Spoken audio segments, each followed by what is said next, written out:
Factor completely. 6x squared minus 19x minus 7. Here, we could use FOIL in reverse, or we can use factoring by grouping. We will factor by grouping. Our first term is still 6x squared, and our last term is still negative 7, but we need to rewrite negative 19x as the sum of two terms. The coefficients of these two terms must multiply to the same product as 6 times negative 7, or negative 42, and their sum must be negative 19. Two such numbers are negative 21 and positive 2.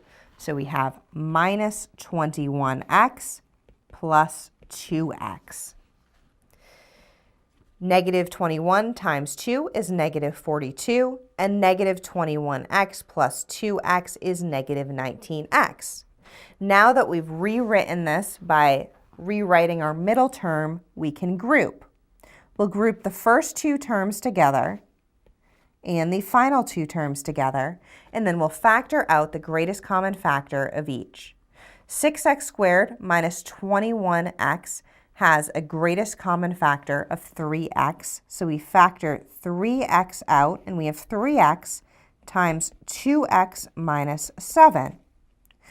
2x minus 7 is prime, so we can only factor out a 1, so we have plus 1 times 2x minus 7. Now we have a common binomial factor of 2x minus 7 that we factor out. We have 2x minus 7 times 3x plus 1. We can verify that this is the correct factorization of the given polynomial by multiplying using FOIL, and we do get 6x squared minus 19x minus 7.